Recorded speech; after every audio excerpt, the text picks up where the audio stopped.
Hello and welcome to Graphic Online News in Brief.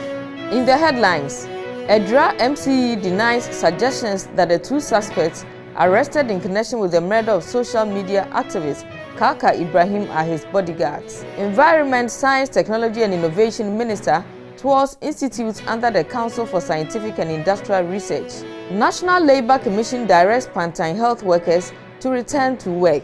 Managing Director of Reroy Cables acquitted and discharged in collapsed Capital Bank case. And kidnapped 4-year-old boy found. 2 persons arrested in Savannah Region. News in Brief is brought to you by... Download your Graphic News Plus now and choose your preferred package daily, weekly, monthly, and annually, and access free news on various interest areas as well. Graphic News Plus, connecting people through news. And now the news in brief. The Municipal Chief Executive for Ejura Ashanti Region, Mr. Mohammed Bamba, has denied suggestions that the 2 suspects arrested in connection with the murder of Macho Kaka at Ejura are his bodyguards. He says he only knows them as members of the New Patriotic Party. Appearing before the 3-member ministerial committee probing the disturbances at Ejura on June 29th, the MCE said the 2 suspects are people he knows, but that they are not his employees. He explained that he was out of Ejura on an assignment on June 29th, the day of the incident, and only received a security briefing in the night not to return to Ejura.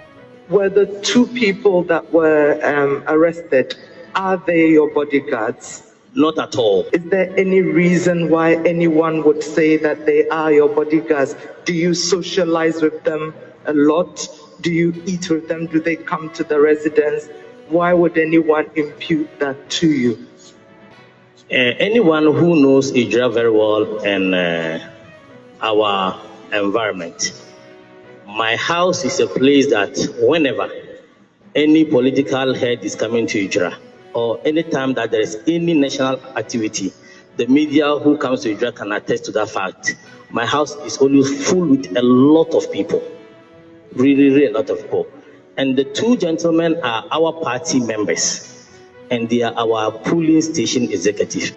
At the same public hearing, the medical superintendent of the Ejura Government Hospital, Dr. Mensah Manye, who also appeared before the committee, gave details of injuries sustained by the victims when they were brought to the emergency room. As narrated, the gunshot injury was at the back of the left upper chest.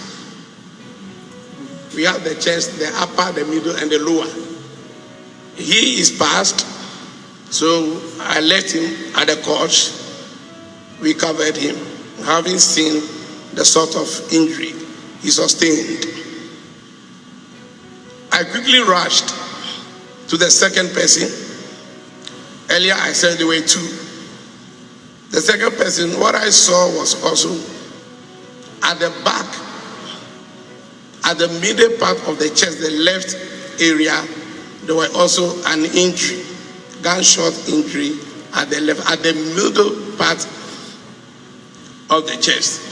In a related development, the Director General of the CSIR, Professor Victor Ajimai, called for sustainable funding to support the research activities of the institutes. My main objective of coming here has been fulfilled, and it was a simple objective: to see how you are specially, deployed, and see the people in them, and then see some of your activities in real time, so that when you come to my office and you talk, I can situate them in those, like we say, medicine, time, place, and person. I swear a commitment to you to do good by you and make sure that anything that you bring to my attention, I make sure that it's brought to the attention of government with all the force that I can muster.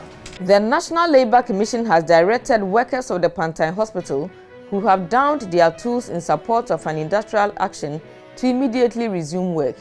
The NLC gave the directive on July 7 after it ruled on a notice to embark on a strike by the workers represented by 5 labour unions in the health sector. The workers have been threatening to embark on a strike to press home their demands for improved security and a fence around the hospital lands to fend off encroachment. The Labour Commission, in its directive, to workers to return to work also directed the Ministry of Interior, National Security and the Ga East Municipal Security Committee to provide adequate security at the hospital. It also directed the Ministry of Health to complete a fence wall around the hospital within 2 weeks. The Accra High Court has acquitted and discharged Kate Kwate Papafew, the Managing Director of Reroy Cables Limited, who was on trial with 3 others over the collapse of the defunct Capital Bank. The trial court acquitted and discharged Kate Kwate Papafew after upholding a submission of no case by her lawyers. The court, however, ruled that the prosecution was able to establish a prima facie case against the other 3 accused persons: William Atu Essien, founder of the defunct bank; Fitzgerald Odonko, the managing director of the bank; and Tete Neti, the managing director of MC Management Services. Prosecutors accused Ms. Kwate Papafew and the 3 of conniving and stealing 620 million Ghana cedi of liquidity support given to the Capital Bank by the Bank of Ghana. We just want to thank the courts for graciously acceding to our submission of no case. Once again, we want to thank the courts for what has happened. I think the commentary will be short to this end. We are just grateful to the court. And as you are aware, she is a businesswoman. Her reputation has been solved with this prosecution, the various publications. I'm hoping that the same prominence will be given to her acquittal and discharge today.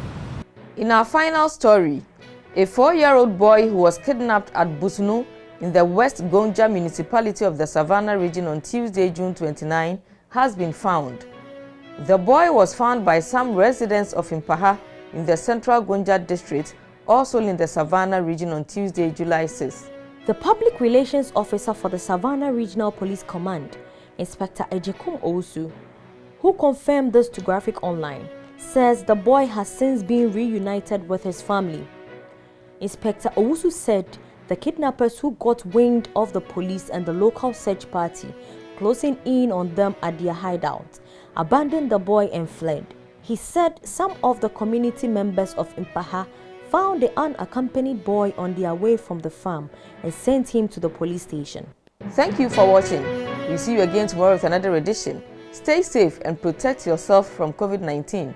For more news, visit graphic.com.gh or log on to Facebook at Daily Graphic and on YouTube at Graphic GH. I am Ama Amankwa Befi. Subscribe now.